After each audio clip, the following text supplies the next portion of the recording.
This press release is about a ruling that concludes that the plurinational state of Bolivia has violated the rights of nature and of indigenous peoples as defenders of Mother Earth, and establishes a set of immediate reparations for the Tipnis case. On May 15th, the International Rights of Nature Tribunal, hereafter the Tribunal, released on its website its ruling regarding alleged violations of the rights of nature in the case of the Isidro Sicore Indigenous Territory and National Park, Tipnis, in Bolivia. The Tipnis case was presented by representatives of Subcentral Tipnis and the Tipnis Women's Organization before the tribunal during its session in Bonn, Germany, on November 7th and 8th of 2017. The tribunal agreed to try the case in January 2018 and decided to send an international observer commission to Bolivia to determine the facts and meet with all the parties involved. Following a visit to Bolivia, the commission, comprising Alberto Acosta of Ecuador, Shannon Biggs of the USA, Enrique Viale of Argentina, and Hanna Begovic of Sweden, presented its report in January 2019.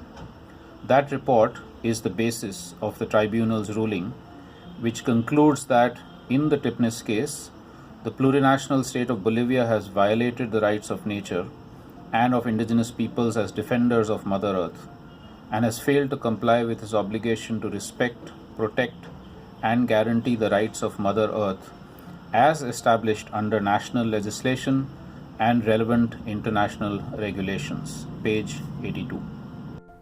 The French nationalist Alcides d'Orbigny called the region now known as Tipnis the most beautiful jungle in the world. This territory became the Lomo Sante in the Casa Grande, where the Mojeña, where the Trinitarios and the Yuacares and the Simanes indigenous peoples sought refuge during the rubber rush in the late 18th and 19th centuries.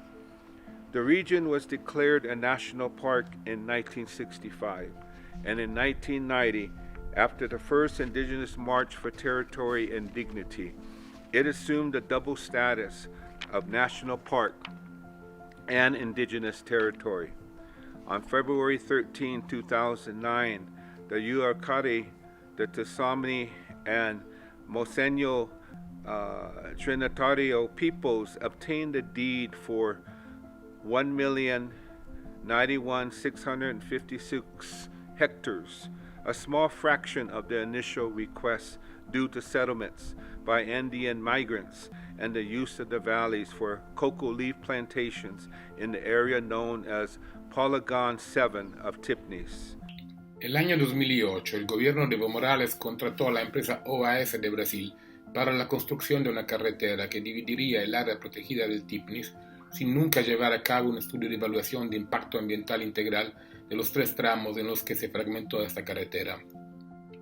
En octubre del 2011, la octava marcha indígena, después de sufrir la represión de fuerzas policiales en la localidad de Chaparina, logró la promulgación de la Ley 180 de protección del Tipnis, que en su artículo 3 prohibía expresamente que la carretera Villa Tunari y San Ignacio de Moxos o cualquier otra atravesará por el Tipnis. 6 años después, en 2017, la Ley 180 fue abrogada por la Ley 969 y es el motivo principal que llevó a la presentación de este caso ante el Tribunal Internacional de Derechos de la Naturaleza. The report by the International Observer Commission that visited Bolivia from August 15th to the 23rd of 2018 presented sufficient evidence that the highway will expand the deforestation already present in Polygon 7, leading to the expansion of coca leaf production and affect biodiversity, causing the irreparable loss of natural beings. The report also presents evidence that there was no consultation for the prior and informed consent in good faith of indigenous peoples of Tipnis. And the colonization process in Polygon 7 is already having negative impacts on the lives of these people. Based on this evidence, the International Rights of Nature Tribunal deems proven the allegation that the plurinational state of Bolivia, and in particular the government under Evo Morales, has violated the rights of Mother Earth in the Tipnis case.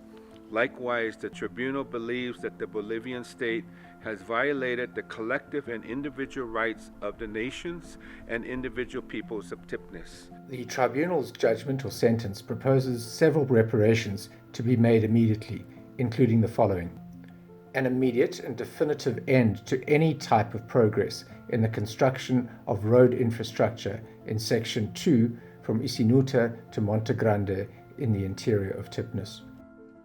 Abrogación de la ley número 969 y posterior elaboración y promulgación de una ley que garantice la conservación y protección del Tipnis. The recognition of the territorial rights and autonomy of the area of the former Bosque de Chimanes forest concession in favor of a multi-ethnic indigenous territory known as TIM for its initials in Spanish, to guarantee the control and management of the northern area of Tipnis.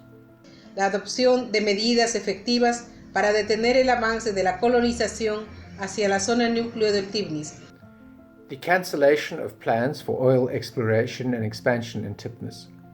La identificación y sanción de los responsables de las violaciones de los derechos humanos en el año 2011 en Chaparina. The recognition of the state's responsibility in the lack of justice so far, and a public apology by the President of the Plurinational State of Bolivia.